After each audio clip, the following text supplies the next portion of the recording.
One of the most commonly cited alleged proofs of the globe Earth is the disappearance of ships sailing beyond the horizon as seen from an observer on shore. Globe Earthers since Aristotle have claimed the reason that ship hulls disappear before their mastheads when sailing away is due to the physical curvature of the Earth obfuscating their view. This simple supposed proof is still cited today by Neil deGrasse Tyson, Michelle Thaler, and other NASA spokespeople, but is easily shown invalid with the use of modern zoom technology. By fixing a good telescope or super zoom camera aimed at the horizon on a clear day, it is possible to bring ships that have completely disappeared beyond the supposed curvature of the Earth fully back into view. The fact of the matter is that the law of perspective on plane surfaces dictates and necessitates this phenomenon. For example, a girl wearing a dress walking away towards the horizon will appear to sink into the earth the farther away she walks.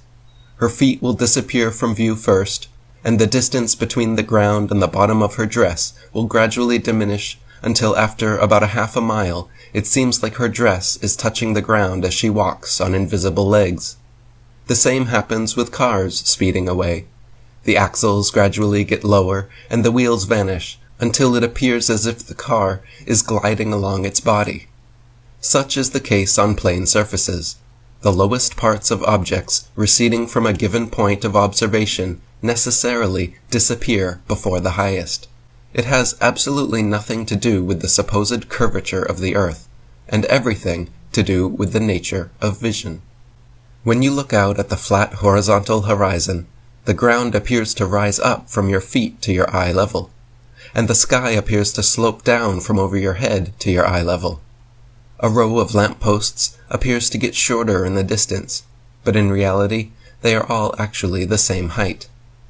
If you are looking out over a road or railway track, you will also notice the same phenomenon happening left to right. The parallel sides of the road or railway appear to converge at a point on the horizon, but in reality, they never actually converge and remain parallel the whole length. This law of perspective is therefore an optical illusion hardwired into the very way we perceive the world. Even without a zoom camera or telescope, it is simple to prove that ships sailing into the horizon are not disappearing beyond the curvature of a globe. Instead of looking straight ahead at the ship disappearing a few miles in the distance, first look to your left, where you can see equally far into the distance, and then look to your right, where you can see equally far again.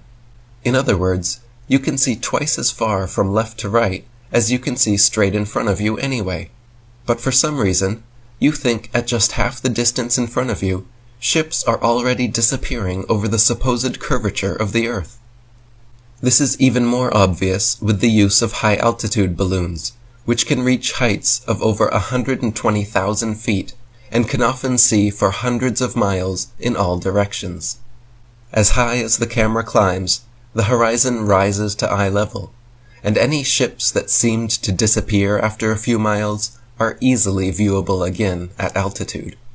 Ironically, in this instance, globe Earth apologists use the exact opposite excuse, and no matter your altitude, will claim you simply aren't high enough to see the mythical curvature of their fantastical ball Earth. In other words, they claim at ground level, ships are disappearing beyond the physical curvature of their globe just a few miles away. But at high altitudes, where observers can see for hundreds of miles in all directions, that is somehow not high or far enough to see the curve.